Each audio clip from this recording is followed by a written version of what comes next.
My name is Rachel. Some of you know me as Grace, and I'm Christabel's older sister. And first off, I just want to congratulate Chris and Lou for having an amazing and beautiful wedding. It's been 2 years in the making, and they've done an incredible job. So everyone give it up for Chris and Lou. Woo! Yeah! So I wanted to share just a little story about Christabel. Nothing too embarrassing, hopefully. But Lou, in case you didn't know, I know some of your friends and family know about Christabel, that she's actually the Filipino Martha Stewart. She is very organized, very detail-oriented, as you can see from all the matching bouquets and the chair covers and everything around you. But Lou, she hasn't always been the Filipino Martha Stewart. She wasn't always the shopaholic. She wasn't always the fashionista that you know today. So when she was a kid, we used to always, she was about 5 or 6 years old, and there was a TV movie that she loved. It was a Nadia Comaneci story, where she, who's the gold medal Olympian, and she idolized her incredibly.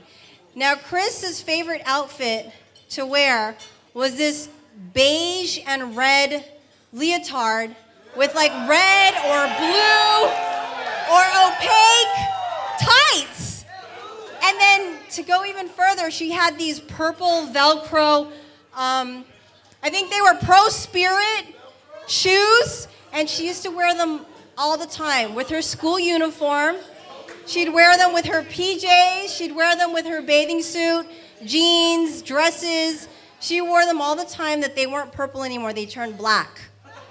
So she has grown up a lot since then in her fashion sense. But also just to let you know, one of the things that I remember most about her was that whenever she'd watch this Nadia Comaneci movie, I don't know if you remember, Chris, but she would basically get in her outfit. She'd put her whole getup with her leotard and her tights, whatever color suited her for the day, and of course those purple Velcro sneakers. And we turned our living room into her own personal Olympic gymnasium, where we'd have the couches and we had a sheet on the floor, and we used pillows for her to basically do her tumbling routine and her jumping routine and her dance floor routine, where she would play the Nadia Comaneci movie in the background and scream, "I'm Nadia Comaneci, I'm Nadia Comaneci." But I think that the best part for her wasn't so much the routine, but the actual scoring part. So if you're familiar with the Olympian Nadia Comaneci, she was one of the first people that got a 10.0.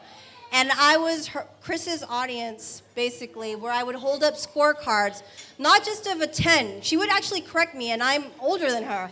She's like, "Ate." Ate means sister in Tagalog. "Ate, it's not 10, it's 10.0. That's a perfect score, not 10.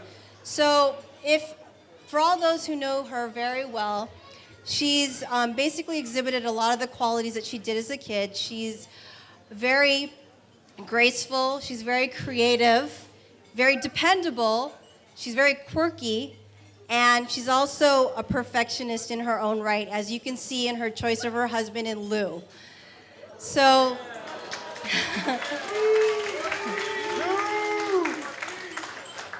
and now going to Lou, I remember the first time that Chris used to talk about this guy named Lou. They were both college juniors at UC Irvine, and they were very active members in, I hope it's Kababayan, is that right? Kaba? And Chris and Lou were dance partners, so that's where they met, was in their Filipino Student Union cultural dance performance night, I guess. And Chris would always tell me, "Yeah, my dance partner, his name's Lou, and he's really cute, and he's really funny, and he's got a hot body." No, she didn't say that. But I remember that with Chris's high standards in guys, that she had to choose someone that was her Prince Charming. She was very picky, I guess to say, and the guys that she met, and Lou basically fit the bill. But to my surprise, when I first met Lou, of course I was expecting to meet Prince Charming, but what I didn't know was that I was going to meet Lou, the Igorot prince, from his Filipino cultural night dance. And Chris didn't tell me how cut he was. And for those who don't know what the Igorot dance is, it's... Lou, you can show us. It's basically like the Tarzan version with a loincloth and a lot more makeup. So that was the first time that I met Lou, was as the Igorot prince at the Filipino cultural night performance that they had. And I can see why she is with him today, because over the past couple of years, I've gotten to know Lou very well, and he's already, before their marriage, basically a part of the family. So there's really nothing that I can say to him for advice on to how to treat Christabel, because he treats her very well. And for Chris and Sharvi and I and our family, he makes her extremely happy. And basically on that note, we wanted to end with just a little saying for the both of you.